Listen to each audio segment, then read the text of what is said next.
এই যেন আরেক লোভনীয় ভর্তা। শুটকি লাভারদের জন্য একটু ভর্তা হলেই কিন্তু নিমিষেই দেখা যাচ্ছে প্লেট খালি হয়ে যাবে। এত মজার একটা ভর্তার রেসিপি আজকে শেয়ার করব। পছন্দ না করে কিন্তু পারবেন না, আর অবশ্যই একবার হলেও ট্রাই করবেন। দেখেন, শুরুতেই আমি এখানে নিয়েছি একটা বড় সাইজের রসুন কোয়া করে নিয়েছি। তারপর এখানে নিয়েছি বেশ কিছুটা কাঁচামরিচ। এই ভর্তাটা কিন্তু কাঁচামরিচেই অনেক ভালো লাগবে খেতে, শুকনা মরিচ ব্যবহার করা যাবে না। সাথে বড় সাইজের একটা পেঁয়াজ কুচি। তারপর এখানে আমি 4 টেবিল চামচ রান্নার তেল দিয়ে খুব ভালো করে এগুলোকে ভেজে নেব। তবে একেবারে লালচে করে ভেজে নেওয়া যাবে না। পেঁয়াজ রসুন থেকে যখন কাঁচা গন্ধটা চলে যাবে এবং সুন্দর একটা ফ্লেভার ছড়াবে, ঠিক সেই পর্যায়ে এখানে আমি দিয়ে দিচ্ছি ছোট্ট একটা বাটি দিয়ে 1 বাটি চিংড়ি শুটকি। তবে এখানে 50 গ্রামের মতো হয়তো বা হবে, সো যাই হোক আমি মেপে নিইনি। তারপর এই শুটকি মাছগুলো দিয়ে এখন খুব ভালো করে আবারও ভেজে নেব। আর শুটকি মাছটা ভাজতে ভাজতে না এত সুন্দর একটা ঘ্রাণ পাবেন, আর শুটকিগুলো একদম লালচে টাইপের হবে ভেজে নিতে নিতে।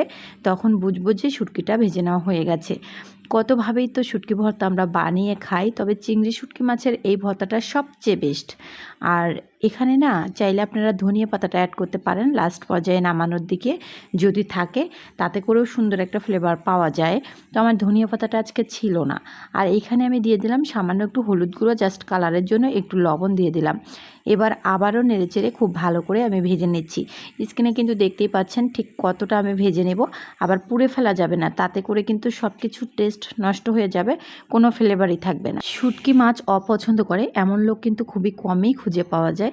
বিশেষ করে আমি এতটাই শুটকি লাভার, ছোটোবেলা থেকেই শুটকি মাছ আমার ভীষণ পছন্দের।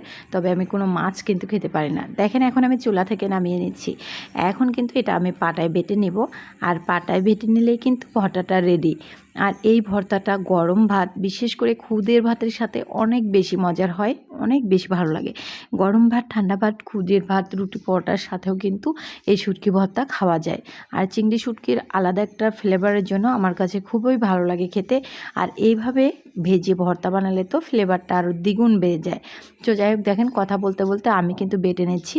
আর এভাবে চিংড়ি শুটকি বানালে না বাটাটাও একদম মিহি করে বেটে নেওয়া যায়, যেহেতু মুচমুচে হয়ে যায় ভাজতে ভাজতে, আর ভর্তাটা একদম মিহি হয়ে যায়। আর এই শুটকি মাছের ভর্তাটা না অন্যভাবেও বানিয়ে নেওয়া যায়, সেটা অন্য একদিন শেয়ার করব। তবে এই ভর্তাটার আলাদা একটা টেস্ট আসে। সো যাই হোক, ভর্তাটা বানানো রেডি। এটাকে আরও স্পেশাল করার জন্য আমি দিয়ে দিচ্ছি একটা বড় সাইজের পেঁয়াজ কুচি। তবে এটা একেবারেই অপশনাল, আপনারা চাইলে কিন্তু সরাসরি ওইভাবেও খেতে পারেন। আর লাস্ট পর্যায়ে দিয়ে দিলাম আবার একটু সরিষার তেল, সুন্দর একটা ফ্লেভার পাওয়া যাবে। আপনারা চাইলে কিন্তু ওই ধনিয়া পাতাটা একটু আগেই ব্যবহার করতে পারেন, যখন চুলা থেকে নামানোর আগ মুহূর্ত আর কি, বা এই পর্যায়ে দেওয়ার থেকে তখনই ভালো হবে। যাই হোক, রেসিপিটা দেখার জন্য সবাইকে অসংখ্য ধন্যবাদ। ভালো থাকবেন, সুস্থ থাকবেন। দেখা হবে পরবর্তী ভিডিওতে। আল্লাহ হাফেজ।